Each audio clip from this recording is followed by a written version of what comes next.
When I turned 68, I promised myself I wouldn't spend another day waiting for life to surprise me. I had already waited too long, for a phone call that never came, for a love that didn't return, for children who grew up and got busy, for a time that was truly mine but always seemed postponed. I sold the house where I'd lived for nearly 40 years, the same house where I painted the walls twice, trying to erase the echoes of a marriage that was more absence than presence, and moved to a small town, the kind that smells of fresh coffee and wet earth. Everything in me wanted to start over. I just never imagined that starting over would mean facing a different kind of mirror, one made of flesh and bone, a quiet man with a restrained smile who seemed to have collected the same silences as me, or perhaps even more. At first I thought, Edward was just another face you cross paths with in the corridors of life. There was something in the way he looked at me, with a calm you don't see much these days, that left me unsettled and, at the same time, strangely at ease. He never asked invasive questions, never seemed in a hurry to know more about me. But his eyes, oh, his eyes! They were like windows that couldn't hide the warm breeze coming from within. He was kind with his words, but it seemed he had used them sparingly in life. And yet, each one, when it came, carried a different weight, as if it had traveled an entire world before landing between us. And I, used to filling voids with long conversations and clumsy confessions, began to discover the value of a silence, well shared. In those first months, there were no promises, no big questions. There was only a routine that grew slowly, made of small gestures, like him waiting for me on the porch with 2 steaming mugs, or walking with me to the market just to help with the bags. And though nothing had been said clearly, something was growing there, between the pauses and the glances. I saw it in the way he held my hand to step down a curb, in the way he smiled sideways when I laughed at something silly, a care that was almost love. But it was as if he didn't know how to name it. And I, who had always known how to name everything, began to doubt. Was it worth waiting for a heart closed for decades to finally decide to open? There was a specific day when I realized Edward wasn't just a quiet man. He was a wounded one. We were sitting on a worn wooden bench, under the generous shade of an ancient tree that seemed to have seen more than both of us combined. He had a book in his lap, but wasn't reading. I watched the way he gripped the cover with steady fingers, as if trying to hold something in place. Then, almost without looking at me, he mentioned her name, Margaret, his wife, gone for over a decade. He said her name with silent respect, but without a spark in his eyes. It was like pronouncing the name of an old dream that no longer stirred. He didn't say he loved her, nor that he missed her. He only said, she was good. A lot of good things went unsaid. And then he fell silent. That's when I understood that this man didn't know how to handle words, because perhaps he had never been taught to use them the right way. After that, I began to look at him with more tenderness, not as someone expecting something, but as someone who understands. I too knew what it was to carry the weight of things unsaid. My marriage was full of them. I loved my husband, but he was a practical man, correct in his actions, but with a locked heart. He never told me he loved me, not in the beginning, not in the end. I felt it sometimes, but I never heard it. And though I had grown used to it, some part of me always remained empty, waiting for a sentence that never came. So when I saw Edward fall silent at the memory of an entire life, I knew there was a rare opportunity, not just to love again, but to heal something much older within me. In the days that followed, he began to pick me up for short walks, sometimes just to go to the corner bakery. We walked slowly, like people in no hurry to arrive, and we talked little. But our hands began to meet more often, as if our fingers were learning to understand each other before our mouths did. One afternoon, as we watched an elderly couple crossing the street hand in hand, he remarked, in that dry, low tone so typical of him, It's beautiful that, keeping the hand there, even when you don't need the support anymore. I wanted to say that support is never too much, even when you think everything's steady. But I held back. He needed his time, and I learned to respect that time as if it were sacred. But inside, I began to fear. What if this love was just this? Just silence and presence? Just care and companionship? What if he was never capable of saying the words my heart had waited so long to hear? Would I be able to love without hearing what I had always longed for? Or was I once again offering too much to someone who didn't know how to receive? There was a night when everything seemed to bend under the weight of my uncertainties. A gentle, persistent rain fell, reflecting what was stirring inside me. Edward called, something rare, asking if I wanted to have dinner with him. His voice was shakier than usual, and for a moment, something in me wanted to say no. Not because I didn't want to see him, but because I was tired of trying to decipher the feelings of a man who hid more than he revealed. But I went.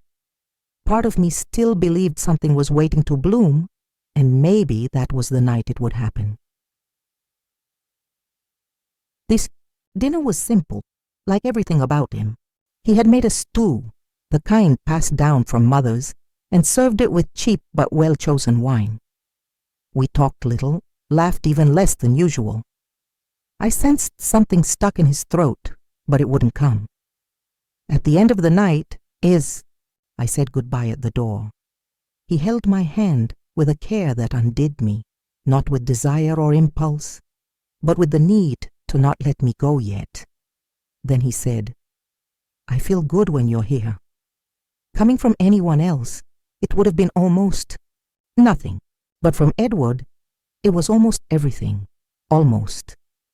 But I didn't want almost anymore. That night I slept poorly. I replayed every moment with him since we met.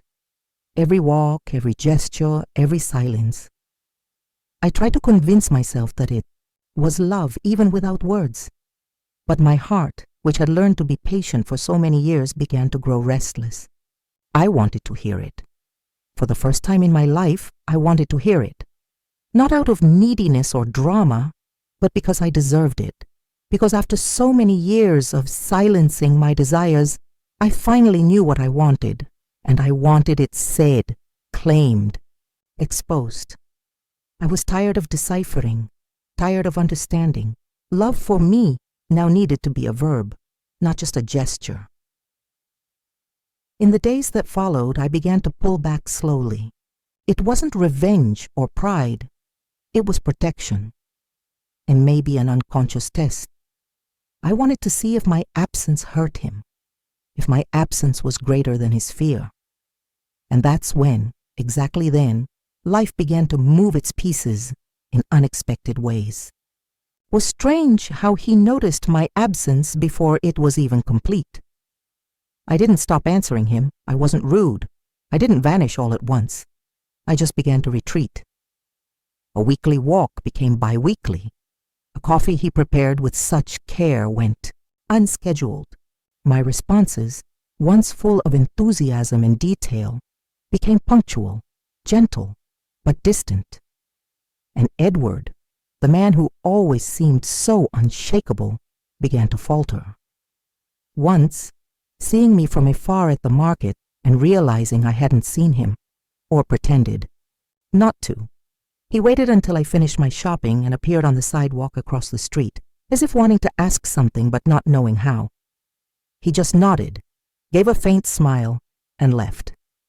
And in that restrained gesture, there was a new restlessness, as if for the first time he didn't know where he stood with me. And I confess, part of me felt a quiet guilt. But the other part, the one that had learned to protect itself, just stood there, watching. I began to fill my time with other things. I joined a painting class for seniors, something I'd always been curious about but never had the time or courage for. I made friends with a woman named Ruth, a widow for 16 years, who spoke openly about longing and how she'd learn to dance alone. She inspired me more than I expected.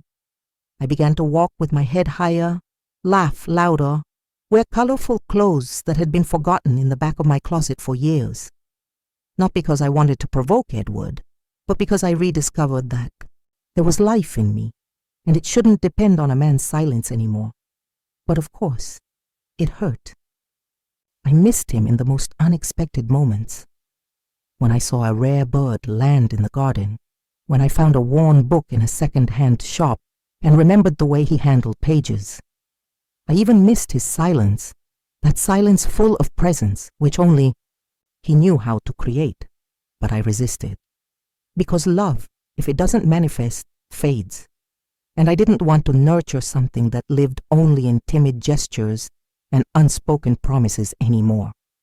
Until one cold autumn morning, I got a call.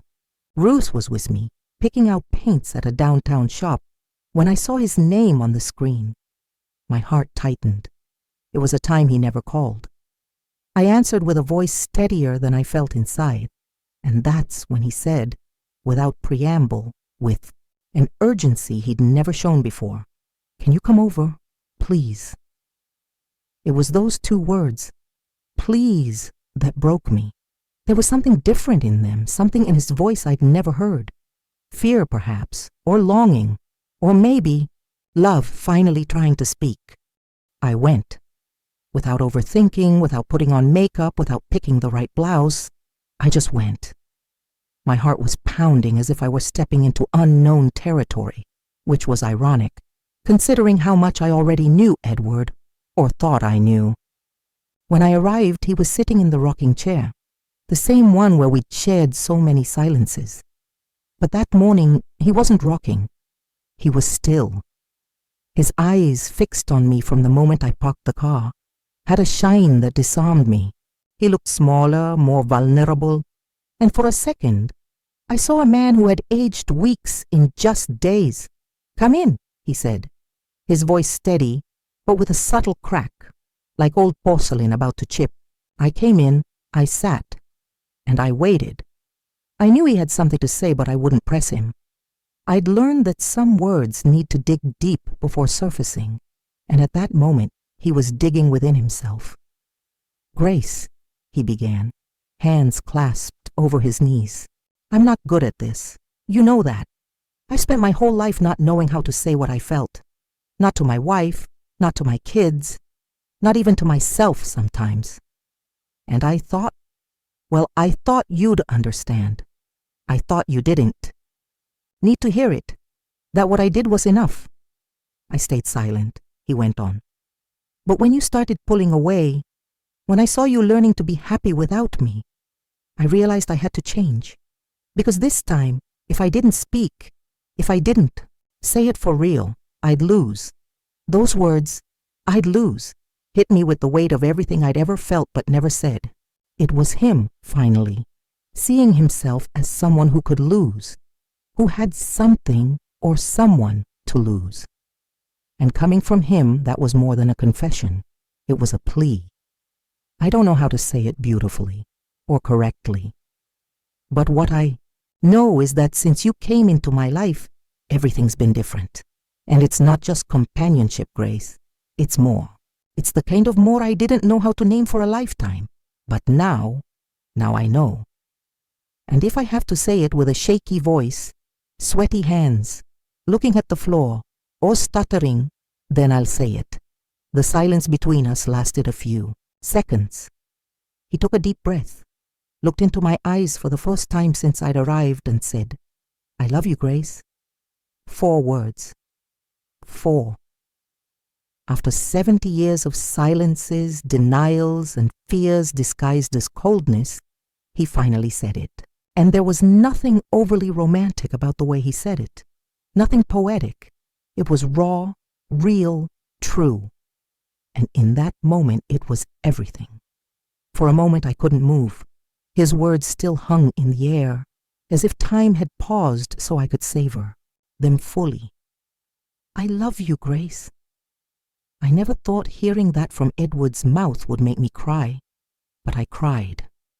Not a loud or dramatic cry, a silent, almost reverent cry, like witnessing a miracle unfold before my eyes. He tried to stand, worried, but I shook my head and went to him. I held his hands, those strong hands that had so often offered help, coffee, and presents, but never a confession, and kissed his knuckles with a tenderness I'd held back for years of waiting. "You took your time," I whispered through tears, "but you got there." And he smiled. Not the timid smile of before, but a full one. A smile that seemed to release everything he'd been holding inside long before me. That's when I understood. Love doesn't need to be punctual. It needs to be true. And sometimes, to be true, it needs time. Time to unlearn fears, to break the inheritance of silence, to redraw the paths of affection. We stayed there for hours, without needing to say much more.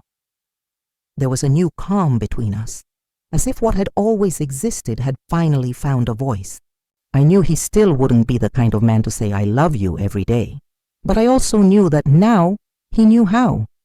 And more importantly, he knew it mattered.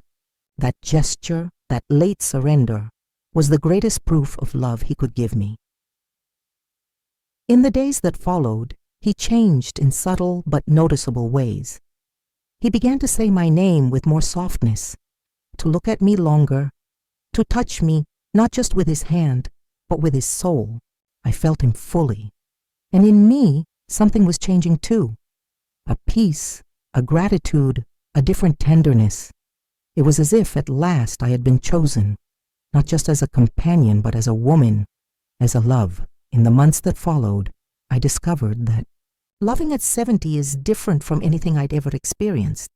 There's no longer the haste of youth or the desperation of immature passion. There's a delicacy that only time teaches. We began to share mornings, like people sharing old secrets, with care, with reverence. Edward was still a man of few words, but now, when he spoke, they came with the steadiness of someone who had finally understood his own heart. And even when silence returned, it was no longer cold or distant. It was just comfort, just presence. One day, shortly after our new beginning, he surprised me with a note left on my mug, just a piece of yellowed paper, handwritten, with his shaky but clear handwriting. It said, "I don't know if I'll know how to say it often, but know that since the day I met you, something in me started wanting to live again." Coming from him, it was almost a poem. I kept the note inside an old recipe book, between the pages of an apple cake I never learned to make, but which now holds the flavor of memory. To the world's eyes, we were just two old people walking side by side, but inside me, and now inside him too, there was a love that was finally allowed to breathe.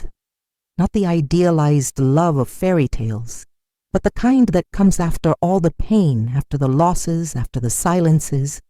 The love that chooses to stay, even when time is short. The love built with maturity, respect, and courage. Sometimes when we're sitting in the garden, he holds my hand without saying anything. But now I know what that gesture means. I don't need to translate anymore. I don't need to wait. Because the man who lived 7 decades without saying "I love you" finally found his voice. And that voice chose me. And that is everything. There's a certain silence that only mature love knows. It's not the silence of what's missing, but of what overflows. Now when I look at Edward, I see not just the man who chose me, but the lost boy who finally found shelter. I learned that it doesn't take a lifetime to learn to say "I love you," but it takes a lifetime to understand the courage it takes to say it, and even more, the courage to hear and receive it. We live our days without grand plans, savoring the details. A coffee shared on the porch, the golden light of dusk filtering through the curtains, soft laughs that slip out in the middle of conversations about nothing. I discovered that happiness isn't the extraordinary, but the ordinary illuminated by affection, and that love, even late, is always welcome. I carry in my heart the privilege of being the one who heard his first words of love. I carry with me the certainty that it's never too late to be whole, to allow yourself to break old fears. And when someone asks me if it's still worth believing in love after so much time, I smile and tell without haste the story of the man who said, "I love you at 70, because in the end, what matters isn't when love arrives, but that it arrives. And for us, it arrived as it should, with truth, with courage, and in time to transform the rest of our lives into something profoundly simple, profoundly ours."